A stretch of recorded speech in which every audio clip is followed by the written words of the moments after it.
Okay. Hello, I'm Dr. Srujana Siddhani, consultant obstetrician and gynecologist at Cuddles, and I bring you all greetings from our hospital. Uh, and I welcome you all for today's live session, that is pregnancy care during summer.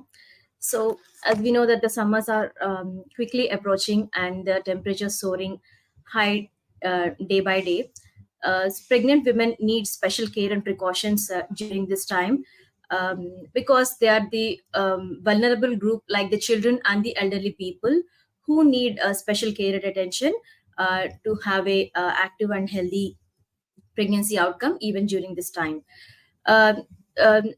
Usually pregnancy causes some changes in the women's body, and the pregnant women tend to feel more warmer and hot when compared to the normal individuals, because of the changes in the body, that is because of the pregnancy hormones, as well as the increased blood volume can make them little more vulnerable. So they also have little heat intolerance when compared to normal individuals. So extreme temperatures can cause problems to them. So adequate hydration and nutrition is one important aspect of the pregnancy during the summer months. So regarding hydration, uh, they need to take adequate amount of water and also fluids with electrolytes to keep well hydrated all through the pregnancy, as well, especially in the summer months. So also, and how much of amount of water should be taken is the question everyone has in their minds. So there is no like a specified amount, but usually around 8 to 12 glasses of water, which amounts to 2 to 3 liters of water all through the day, needs to be consumed. And one simple guide would be, see, one need not feel very thirsty in between taking water. If you're like very thirsty all through the day, that means that you're not consuming adequate amount of water. And also, a simple guide would be checking the color of the urine. If the color of the urine is either clear or pale yellow, it indicates that you're consuming a good amount of water. And if it is dark, that means the water intake is still not sufficient. So one needs to take care of that. And also they're prone for dehydration because they tend to sweat excessively, and also there are quite insensible losses. That means the losses which are not measurable during the summer months. So mild dehydration can be having a little excessive thirst and cramping, exhaustion. These are the signs of mild dehydration, and these can be corrected with simple measures like having good amount of water and having fluids with electrolytes, which I'll discuss further. And these measures can improve the mild dehydration symptoms. However, the signs of severe dehydration also needs to be taken note of. Though not all women can be prone for severe dehydration. Women who are in the first trimester with excessive nausea and vomiting, we call them as hyperemesis. Those are the women who can quickly get or go into severe dehydration because of the water and electrolyte imbalance. So these women need extra care during the summer months. And the signs of severe dehydration can be excessively dry mouth and lips, and they can have severe cramping, excessive fatigability and irritability, and continuous vomitings, and loss of consciousness. These can be symptoms of severe dehydration, in which case these women require immediate admission to the hospital and correction of the fluid, either fluid imbalance with IV fluids and other medicines. But this is a very small group, but otherwise mild dehydration can be taken with the oral therapy, and some home measures as well. So and what are the fluids that we need to take during the summer? So just not the water. So all the fluids which have electrolytes, especially like coconut water, buttermilk, and some fluids infused with herbs and vegetables, so infused waters. All these can be taken to take care of the electrolyte imbalance also. And most of the fruits and vegetables also do contain a lot of water in them, so it is better to consume them on a regular basis. And regarding the nutrition part, when it comes to the nutrition part, as we all know that taking a well balanced diet with rich in proteins and um, vitamins is important in pregnancy. That so apart from that, consuming a lot of water containing and vitamin rich food is especially relevant in the summer months. So as I said, like most of the fruits and vegetables contain a lot of water in them, so it's important to consume good amount of salads and fruit servings all through the day. So one can go up to 3 to 4 servings of fruits and vegetables, or especially the vegetables like cucumber, and fruits like watermelon, berry, kiwis. All these, most of the fruits contain a lot of water in them, and also leafy vegetables also contain good amount of water in them, so they can be consumed on a regular basis. So when it comes to skin care and sun protection care during the pregnancy, uh, pregnant women are more prone for skin rashes during the pregnancy, and also they have a tendency to have pigmentation, especially around the nose, cheeks, and on the forehead, which we call the mask of the pregnancy or melasma. And this pigmentation can get worsened with the sun exposure, so one need to take care about that as well. And also the pregnant women are more prone for sunburn or photosensitivity, because of the sensitivity during the pregnancy. And so a strict it's important to follow a skincare regime to protect the skin, and it can become dry and itchy also during the summers, and very less women amount of women may experience allergic rash or urticaria during the summer months. So a simple skincare regime consisting of cleansing, moisturizing, and sunscreen application can protect the skin, and also adequate hydration is important to keep the skin supple and hydrated. So regarding the sunscreen, so there are a few queries for the pregnant women to what sunscreen to be used during the pregnancy. So there are two types of sunscreens basically. One is the mineral based sunscreen, and the other one is the chemical based. The mineral based sunscreens, which contain active mineral oxides like zinc oxide or titanium oxide, are considered to be safe in pregnancy, and they just create a physical barrier on the skin, and they're not penetrated or absorbed into the skin like the chemical barrier, chemical sunscreens. So these can be considered in the pregnant women, while especially moving going out, or if you are living in a tropical climate, then it is also important to apply the sunscreen when you are staying the indoors also. And avoid chemical sunscreens which contain oxybenzone or avobenzone, as they can penetrate the skin and harmful for the pregnant women as well as the fetus. So this is regarding the sun protection. And select a moisturizer which is light and oil free, because summer can cause a lot of sweating and oil secretion that can cause clog the pores and cause acne as well.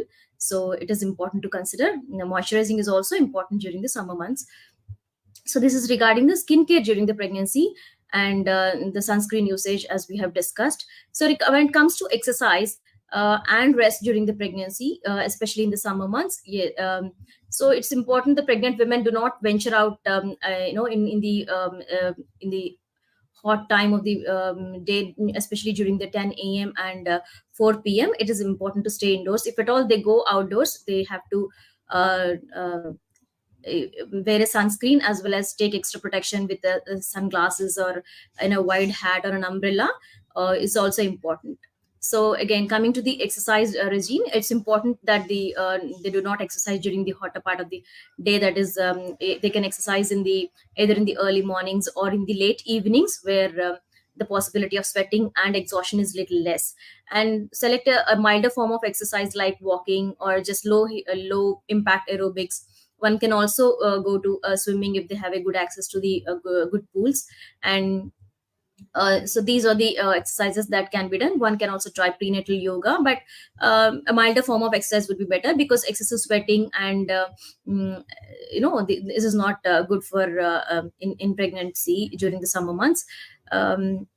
If at all the pregnant women experiences excessive hotness, sweating, or dizziness or cramping, one needs to stop the exercise and take care of their um, uh, hydration and nutrition, so that or consult a doctor as well. So hydration is also important during the exercise. That is, taking good amount of water during and after the exercise is also important. So when it comes to rest, obviously summer causes a lot of exhaustion and heat cramps. So it is important, like other people, pregnant women also need extra rest during the summer months, and 7 to 8 hours of rest in the night, and at least half an hour to 1 hour of rest in the afternoons. A short nap is also, if possible, would do good for the pregnant women during the summer months. And other cooling strategies can be used, like uh, as I said, you should use um, sunscreen, as a loose comfortable clothing with breathable fabrics like cotton and linen or bamboo based fabrics can give you comfort all through the day, even if you venture outside also. And it's important to carry a spray bottle, just to make a facial mist or a spray whenever it is little hot. It can be refreshing as well. And if it is severe, and if it is like sweating a lot, a damp cloth and a cold compresses on the face and the forehead can relieve you, can give some relief to you. And it is important to maintain an ambient temperature of 26 to 28 degrees.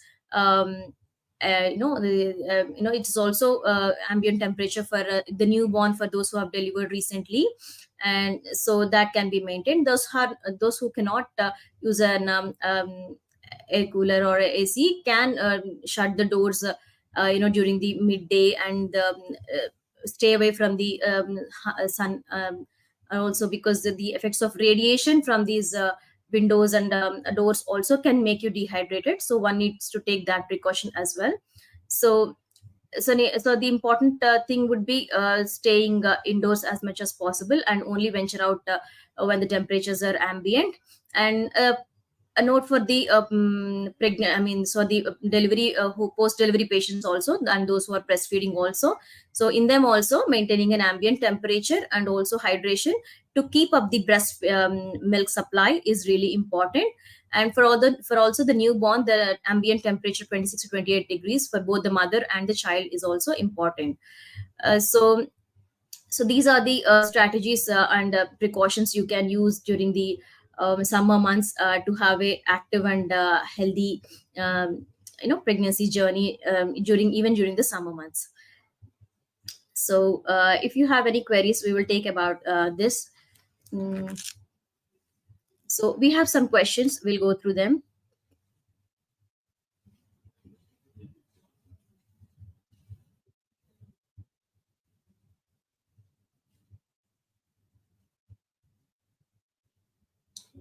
So how can I ensure that I'm getting enough nutrients and vitamins during the to support my baby's development? Yes.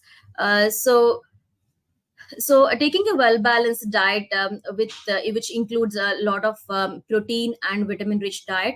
So you include whole grains and protein in the form of egg whites, or a lot of dal and nuts and curd.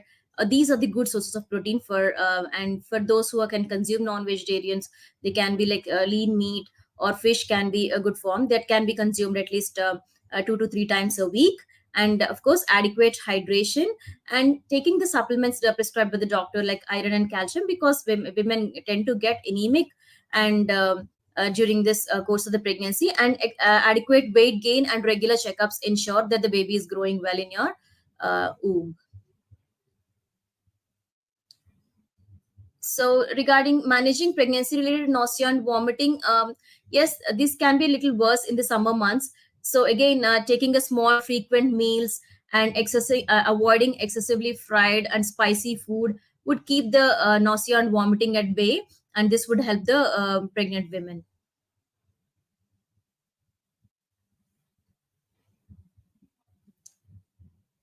Yes, are there any specific foods or drinks should I avoid in hot weather while pregnant? That's a good question. See, as I said, one can consume a good amount of water and fluids with electrolytes like coconut water or a butter, milk, and any herbs or infused waters can be consumed. However, because of the extreme hotness, we tend to consume a lot of carbonated drinks or fizzy drinks, cool drinks. So it is not good to consume them. Actually, it in fact causes a lot of electrolyte imbalance and it worsens the dehydration. And one can consume a WHO formula ORS. However, one needs to avoid the the tetra packs which are high sugar with high sugar content, as they are really not balanced drinks.